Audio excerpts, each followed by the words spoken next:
আয়ান আনোয়ার খান, আরিফুল খান আর আশিক খানের সাথে ড্রয়িং রুমে বসে গল্প করছিলেন। ঠিক সেই সময় তিথি সিঁড়ি দিয়ে নিচে নামলো।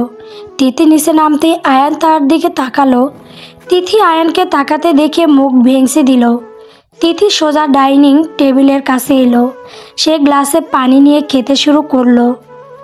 তিথি যখন মনোযোগ দিয়ে পানি খাচ্ছিল, ঠিক সেই মুহূর্তে আয়ান আনোয়ার খান, আরিফুল খান ও আশিক খানের উদ্দেশ্যে বলল, আমি আজকে একটা জায়গায় যাব, আসতে আমার লেট হবে। আরিফুল খান কৌতূহল নিয়ে জিজ্ঞেস করলেন, কোথায় যাবি? আয়ান স্বাভাবিকভাবে উত্তর দিল, একটু চট্টগ্রাম যেতে হবে, কাজ আছে, রাত হবে হয়তো ফিরতে।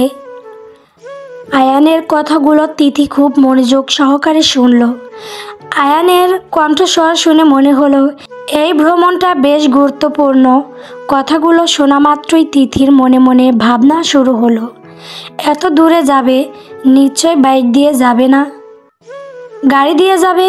কথাটা মনে আসতেই তিথির মুখে এক বাঁকা হাসি ফুটল। সে দ্রুত সিঁড়ি বেয়ে রুমে এলো। দেরি না করে ড্রয়ার খুলে একটি সুইংগাম বের করে মুখে দিয়ে চিবোতে লাগলো। সুইংগাম চিবোতে চিবোতে তিথি এক গাল হেসে ফিসফিস করে বলল, আমাকে থাপ্পড় মেরেছিলে না চান্দ, এখন দেখো তোমার কি হাল করি। এই চিনছিলে তুমি আমাকে, কিন্তু এখন আরও ভালো করে চিনবা। তিথির চোখে মুখে তখন এক দুষ্টুমি ভরা প্রতিশোধের উল্লাস। আয়ান যে বিপদে পড়তে চলেছে সেই চিন্তাতেই তিথি মজা পাচ্ছে। তিথি চুইংগাম চিবোতে চিবোতে বাড়ির বাইরে এলো। সেই চারপাশে চোখ বুলিয়ে দেখলো আশেপাশে কেউ আছে কিনা।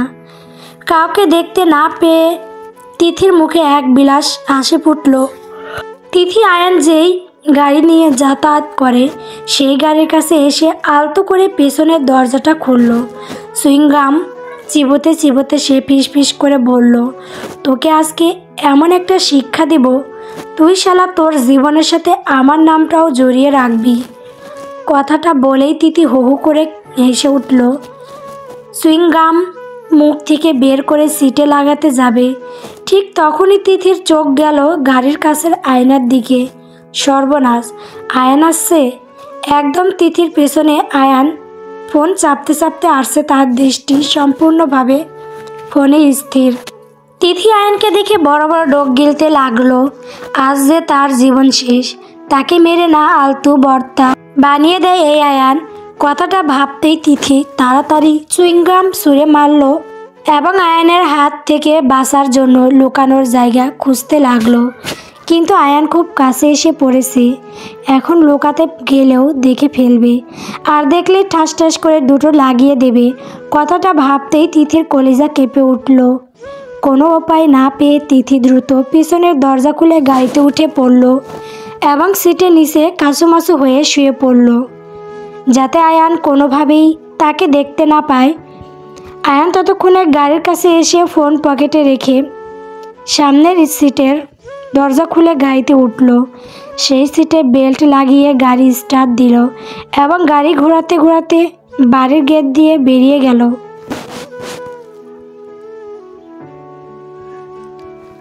চৌধুরী বাড়ি। আরশি এখনও সংজ্ঞাহীন অবস্থায় বিছানায় শুয়ে আছে। তার পাশেই মিনহা চৌধুরী চিন্তিত মুখে বসে আছেন এবং আরশির হাত পা বারবার মালিশ করছেন। আর আরশির ঠিক ডান পাশে দু হাত গালে দিয়ে হতাশ ভঙ্গিতে বসে আছে শিহাব। আরশির হাত মালিশ করতে করতে মিনহা চৌধুরী শিহাবের দিকে তাকিয়ে বললেন, কি হয়েছে বৌমার, হঠাৎ এমন অজ্ঞান হলো কি করে? শিহাব দু হাত গালে দিয়ে আরশির দিকে তাকিয়েছিল। তার মন তখন গভীর চিন্তায় মগ্ন। সে নিজের অজান্তেই অস্ফুটে বলল, তার ভবিষ্যৎ দেখে। মিনহা চৌধুরী কপাল কুঁচকে তাকালেন। মানে? শিহাবের এবার হুঁশ আসলো কি বলতে কি বলে ফেলেছে।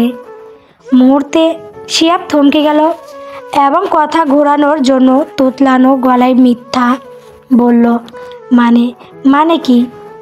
কিছু না, সেটা তো আমিও জানি না। মেয়েটা হঠাৎ অজ্ঞান হলো কি করে? শিহাবের কাসুমাসু কথা শুনে মিনহা চৌধুরীর মুখে এক চিলতে হাসি ফুটল। শিহাব মায়ের মুখে এমন হাসি দেখে কিছুই বুঝল না। সে হাবা হয়ে প্রশ্ন করল, কি হয়েছে মা? তুমি এইভাবে হাসছো কেন? মিনহা চৌধুরী খুশি মনে বললেন, দাদি হতে যাচ্ছি মনে হয়।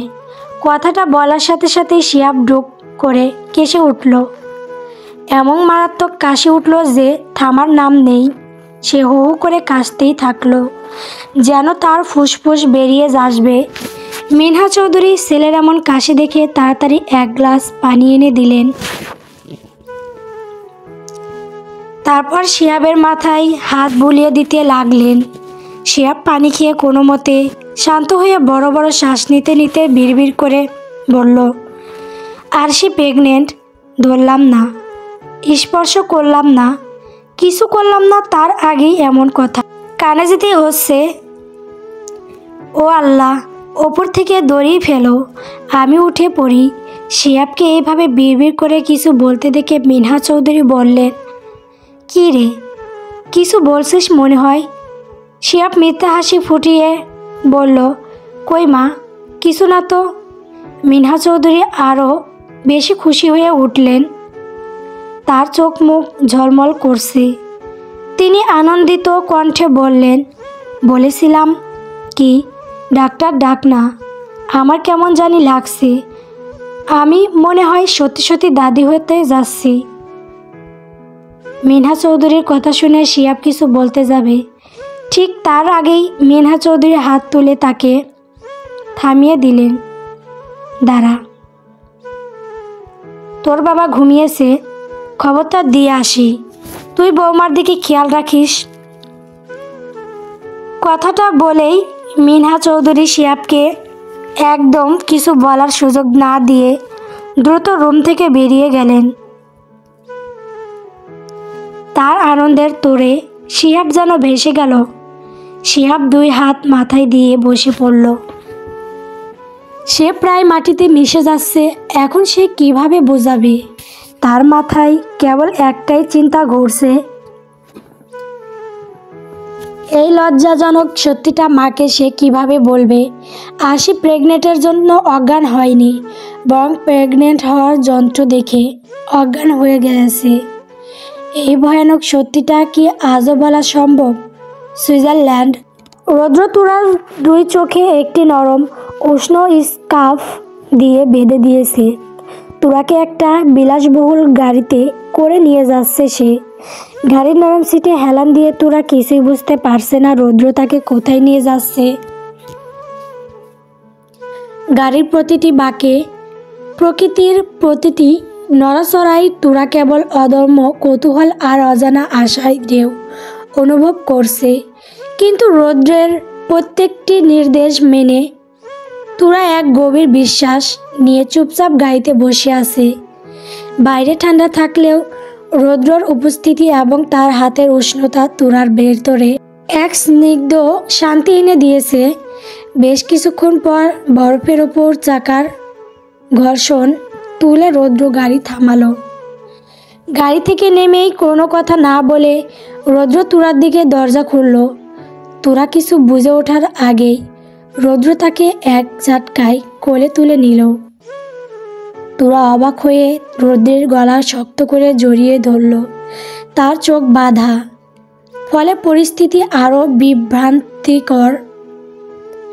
তুরা ফিসফিস করে বলল, কি করছেন? কোলে কেন নিলেন? রৌদ্র দুষ্টুমি করে তুরার কানে কাছে মুখ নিয়ে ফিসফিস করে বলল, বাসর করতে। রৌদ্রের কথাই তুরা যেন মুহূর্তেই জ্বলে উঠল।